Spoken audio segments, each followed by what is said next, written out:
Jade Steel, on the 22nd of April of this year, you put up a petition that has gone to nearly 14,000 signatures, and I would love it to go to a lot more. So it's a real honor to talk to you, Jade. Tell us, first of all, what the petition is about, what you are aiming for with this petition to Parliament. Okay, well, thank you for having me on. I'm a huge fan of you for years. So the petition, it's really exciting. It's reached 13,500 people now in 2 weeks, which is amazing. So it's about glyphosate levels in New Zealand food. And I am not an expert on this. I'm not a scientist. I'm just a young girl trying to be healthy. So I saw this going around that glyphosate. So New Zealand Food Safety is proposing to raise glyphosate levels in New Zealand food by up to 100 times the current limit, which is so bad because it's a carcinogen. It's tied to so many different health issues. It's tied to hormone disruption, cancer, gut microbiome damage, everything, you name it. It's really, really bad. So yeah, I saw that and got really grumpy about that. So that's the petition. That's the plan. I got grumpy years ago and I thought they're wanting to hurt human beings and they're not caring about our well-being. So when you get grumpy and then you do something about it rather than just complain, that is something. Do you mind my asking how old you are, Jade? I'm 23. This is wonderful. I've just talked this morning to somebody called Montgomery Toms in the UK who is just about to turn 20, and he too is standing up and speaking out. And this is how your world will change, because goodness knows, as a baby boomer, I've been really standing up for a better world for your generation. So let's move to glyphosate. You don't want glyphosate residue limits in food raised anymore. But more than that, your petition is interesting. You want a full independent reassessment of safety levels and also of the long-term effects of glyphosate on public health and on our environment here in New Zealand. We cannot possibly market our products to the world as clean and green ever again if we raise these glyphosate levels. Can we, Jade? I'd argue we can't do that now. Yes. Yeah, we can't. Glyphosate's so bad, but it's one of many chemicals, but it's already hard to avoid it in food now. As someone who's trying to be healthy, it's so hard to buy food that doesn't have glyphosate in it. So the fact that they're trying to raise the levels is criminal. And yeah, back to the independent reassessment, there's so many countries and regions around the world that are banning glyphosate. So I think in New Zealand, we need to be doing that. We need to be figuring out how to cut it out of our food altogether. We should not have a carcinogen in our food.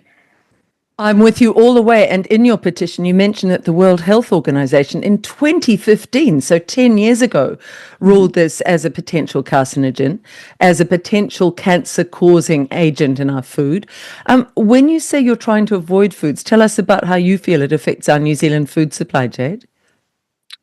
It's in everything. It's in so many things. So it's sprayed on all kinds of crops, wheat, oats. It's in beer, like everything you can think of, cereal, all the food that Kiwis eat on a daily basis. It's probably in there unless you're buying organic, spray-free. And even then, it might still have residues on there.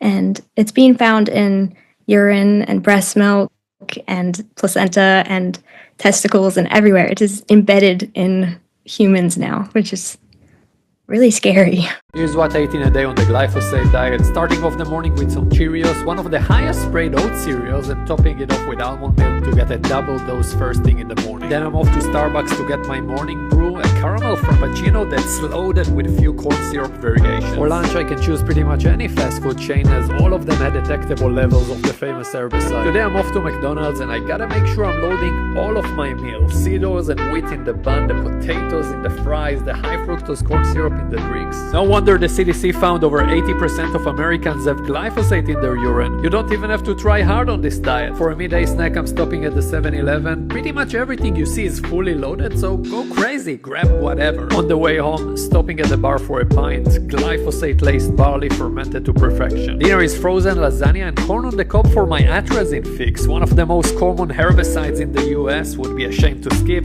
And of course I gotta top it off with butter, so we are going with one made with soybean genetically engineered to survive heavy doses of glyphosate. And to wrap up, I'm having non-organic strawberries for a combo of insecticides and fungicides. These are key for my synthetic pesticide diversity. If you are eating this way, you too are maximizing your glyphosate intake. Send this to a friend who needs to see this.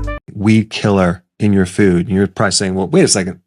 There's no weed killer in my food. Well, there may be a residue from GMO food. Anything soy, corn, canola, cottonseed oil. Not only that, even things that are not genetically modified, like wheat, potentially could end up in your bread. In fact, one report showed that they used 3 times as much weed killer, glyphosate, on wheat than they do soy and corn. And so if you're consuming anything with wheat, like bread, pasta, cereal, crackers, potentially you can have residues of this glyphosate, which is also considered a carcinogen by the World Health Organization. It's absolutely inexplicable that they would allow this, isn't it? Not only that, when you see council workers spraying on the sides of our roads or around our parks with no mask on, the number of times I've gone up to them and said, "What are you spraying?" "Oh, it's organic." "Oh, really? What is it?" "It's glyphosate." They are told lies. And I think a lot of New Zealanders believe those lies. I've often said to them, you may find within a week you're sick with some kind of flu, some kind of nasty cold, but it will be a reaction to the poisoning you are spraying. But they are told that it's safe. So let's get your message to the government loud and clear. That's really important. You would like an inquiry that would end up in this being taken out of our environment altogether in New Zealand. Is that right, Jade? Yes, I think that would be beyond my wildest dreams, but it would be so important. What would you say to our farmers who say, "Oh, it's pretty safe, and look, I need it because it's so expensive to grow my crops without it because I get too many weeds"? What would you say to farmers who say that? Do a bit of research into it because it is not safe and it is destroying our soil over time. It's actually doing so much damage to soil microbes, and I'm not a scientist, but it's all of the sciences pointing to it being so bad. So yeah, do some research. I agree with you. And that opens up a whole world, doesn't it, of the health of our food comes from how healthy our soil is, just as the health of our bodies comes from how healthy our gut microbiome is. Gosh, what first awoke you to the dangers of glyphosate? When did you first hear about it or read about it?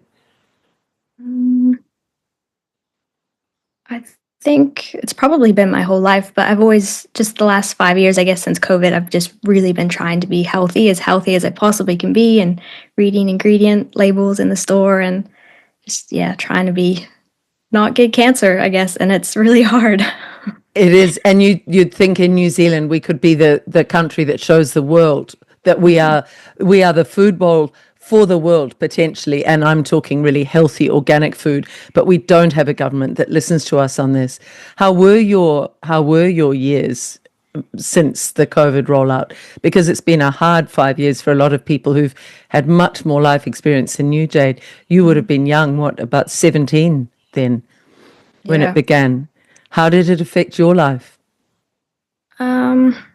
Certainly woke me up to a lot of things, and I think it was a blessing in a lot of ways. It made me look at my health differently and want to be more independent and do my own research and all of the good things. So I think in a lot of ways it was really good for me, but it was not an easy time socially and all of those things. Did you get ostracized for saying your views? Yes, definitely. Yeah. Do you want to share what your views were? I mean, this is your own private, space, and the petition is not about that. But do you want to share any of that part? Sure. So I did not get the jibby jab, and the best decision I ever made. It was difficult for a moment, and then it became clear that it was a good decision. And it was really hard. We couldn't go into the movies or cafes or anywhere, but I don't regret it at all. Yeah. Why do you not regret it now?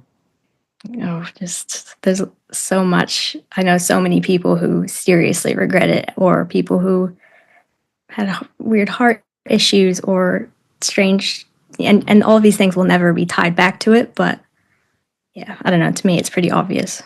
I'm hearing horrific stories of young women who are having prolonged bleeding, which they think is menstrual bleeding, but it's not menstrual bleeding. It's the body trying to get rid of poison.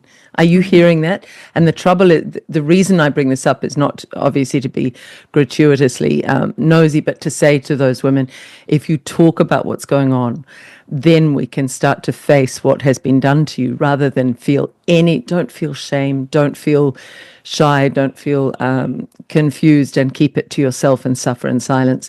Your generation has been really compromised by what was done to manipulate your generation. Yeah. No, and it's not okay. We should be quite angry about it, really, and not forget about that happened, and hopefully hold some people accountable. Yeah. We'll see. Your friends waking up, those who went along and who trusted Jacinda Ardern, for example? Many of them are, I think. It's still a touchy subject, definitely. And I think there's a lot of guilt around it as well.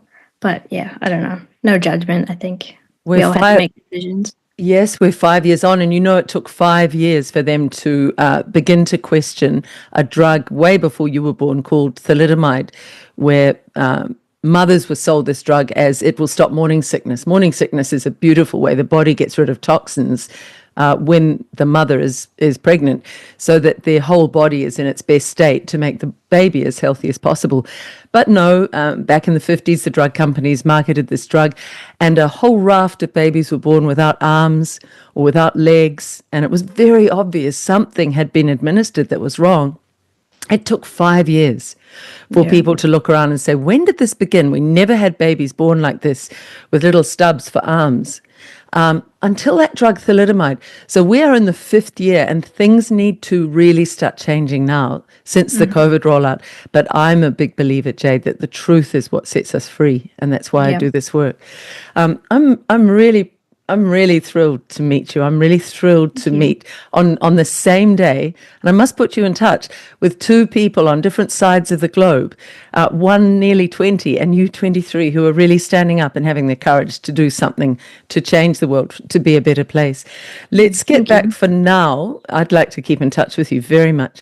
Let's get back to your petition. So how many people have signed your petition to stop the glyphosate residue levels being allowed to be raised by this national government, which is meant to be a conservative, safe government, and they're not being that? Last I checked, we were at 13,538, which is amazing. That's in 2 weeks. We have 8 days to go. We have 8 days to go. What feedback are you getting, Jade? What public feedback are you getting from people who are signing? So many people just shocked that this is even a thing. Like, surely this can't be real, that they can't be raising the levels. And I didn't mention that. The reason that they're wanting to raise the levels is because they're testing the food and it's already exceeding the legal limits. So instead of looking into why we have too much glyphosate in our food or lowering the levels, we'll just raise the legal limits. It's fine. Or punishing the industries that are putting too much on and poisoning us, or looking at the cancer levels and the numbers of New Zealanders who are suffering. They just raise the limits. It's extraordinary, isn't it? It's insane. We didn't have gluten sensitivity. We have glyphosate poisoning, but we kept hiding it as like, oh, this gluten is your enemy. And we've been eating bread since the beginning of time. Like, it's been a staple in every culture since the beginning of time. And it has never caused disease. And so it's really this beginning of glyphosate poisoning within the wheat that created this whole multi-billion-dollar industry now of gluten-free foods. And it's a sad distraction, because ultimately we should have just asked, like, what happened to the bread between 1990 and 1992? Like, something changed, because now none of us can eat it. And I would send patients over to France and they'd be able to eat a croissant. And they're like, oh my gosh, my gluten sensitivity is gone. And then they'd go back to the United States and they'd eat a single piece of bread, and it'd take them a week to recover from the brain fog and the headaches and the poor sleep quality and everything else. And so it was so obvious back then, 2010, that we were leading the charge. Now, fast forward, most of Europe is steeped in glyphosate, and there's no country that's devoid of this problem now. And so we've developed chemical sensitivities that we're blaming on the food that we're spraying with the chemicals. And so this is how people are on these elimination diets now, thinking that every food is their problem. extraordinarily irresponsible. So are people sharing it? Is this what you want from people? Please sign and then share it around your circle. Yep, there's thousands of people sharing it all over the place, lots of big organizations. I've been writing to everyone I could think of. And then you can also make a submission to MPI, which thousands of people have been doing. That's the Ministry of Primary Industries. You can write to them directly. Do you have an address there? Or people can look it up. We can put it in underneath. Yep, I can send it to you. And that has to be done before May 16th. That's the closure date, which is Friday. So write a letter saying, do not raise these levels. What about to the politicians directly? Are you getting people to write to Christopher Luxon or Judith Collins? Goodness knows she seems not to be listening to anybody. We haven't been so far, just the petition. But I have been getting in touch with a few politicians trying to get them to present the petition. And so hopefully we'll get someone on board. Do you have any names? Because we could get behind you and help with that. Have you got any politicians who've been responsible to the people of New Zealand? I've heard back from one so far. I won't share her name just yet because she's possibly on board, but it sounds like she's going to present it, but she wants to remain, doesn't want to pick a side just yet, which, yeah. Well, look, I absolutely respect you keeping her name private, but if whoever you are, Ms. Politician, if you do this with Jade, we will make you a hero. We will spread you everywhere as one of the few to stand out from the herd, from the crowd. We are so sick of politicians not standing on principle. Why do you think they're giving into this? Do you really think it is about ultimately just the money that industry makes rather than looking after the health of Kiwis and looking after the best practices for our soils? I've been hearing a lot of people talking about this Roundup Ready bill and like trying to bring in GMOs. I don't know anything about that, but I have been hearing it. So it could be something to do with that, which I would not be surprised, which GMOs are another thing we should not be letting in New Zealand at all. Absolutely. I'll put in underneath this an article by Mary Hobbs, who has done an excellent job in researching that. It's called the Gene Technology Bill, and it will allow New Zealand to become an horrendous genetically modified organisms country. And we should not be doing this, because when it's shown as a complete failed idea in the rest of the world, because we don't share borders with other countries, we could be the country that offers the world food that has no GMOs.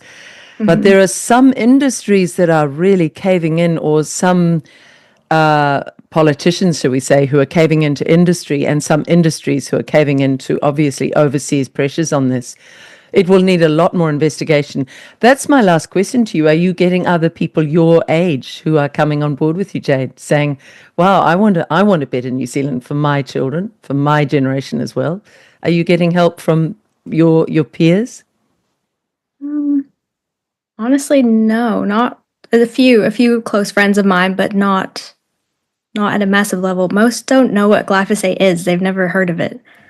And yeah, so I think that's where the work needs to be done, is getting people to know what this stuff is. It's basically a chemical soup, isn't it? It washes. Is there anything positive to your mind about glyphosate? No. As soon as you look into it, it's just bad, and it just gets worse and worse, and it hurts the plants, it hurts the soil, and then causes them to be more susceptible to disease and pests, which means you have to spray more pesticide on it. And it's bad. Everywhere you look at it, it's bad. And I think I just heard Monsanto had to pay $2 billion in one lawsuit in the US for one man who got non-Hodgkin lymphoma cancer from glyphosate. So they're facing a lot of lawsuits right now. So we know it causes cancer. Monsanto against a groundskeeper that was spraying glyphosate all over his school, and his backpack was leaking all over his back and all over his body. He developed non-Hodgkin's lymphoma from this. They were able to correlate it back to the glyphosate. Since then, Monsanto has been court ordered to pay more than $2 billion to farmers that have gone non-Hodgkin's lymphoma from using their products on farms. Now, if that's not insidious enough, then when they got the chemo drugs, so they're getting their glyphosate from Bayer, and then they get their chemo drugs to treat the non-Hodgkin's lymphoma. Guess who makes the chemo drugs? Bayer. And that is where I think we need to go as well. We need to look long term at suing these companies. Monsanto, I think, then became part of Bayer's so that it could hide behind another name, because it was so loathed 10 years ago, Monsanto, for putting this on. The idea is that it kills weeds. There are many other ways to kill weeds. For example, the councils that spray glyphosate, they could just use heat. They could use steam. And that's a very efficient way, and it doesn't harm the environment at all. So we don't use Roundup because we know that's a poison. It's glyphosate. So what do you use, Doug? What's your natural formula for killing weeds? Okay. It is 30% vinegar, which it's a real strong vinegar. You can buy it in the cleaning department at Home Depot. I put a little bit of salt in there, maybe a quarter cup of salt, and let that dissolve real good, and add a couple pumps of dish soap for a little bit of viscosity. And it works? It kills everything. Kills the weeds? Yes. Love it. Spray it on. You do not have to use Roundup. So these governments around the world are giving into industry and not putting the people first. And you, Jade, are doing the very opposite, standing up for the people. I'm very, very honored to meet you. Thank you. Likewise. It's a pleasure. What do you ask finally to everybody? Sign it? Yes. And what else? Sign the petition, share it, send it to everyone. We're hoping to get 20,000. We have 8 days left. And then within the next 2 days, if you want to make a submission to MPI and make it clear that as New Zealanders, we do not want this. That's fantastic. And I would put an appeal, although it may fall on deaf ears, to my former colleagues when I worked in mainstream media. Please get Jade Steel on your programs and publicize this petition, because even if you care about no other issues that have been affecting our health in New Zealand in the last 5 years, mainstream media, surely you don't want glyphosate in your children's food. It's very cancer causing and it's very bad for our health. Wonderful. I will be getting it out everywhere I can, Jade, and we'll keep in touch. Let me know how it goes. Awesome. Thank you so much. Lovely. Nice to talk to you, and we will keep in touch. Yeah, you too.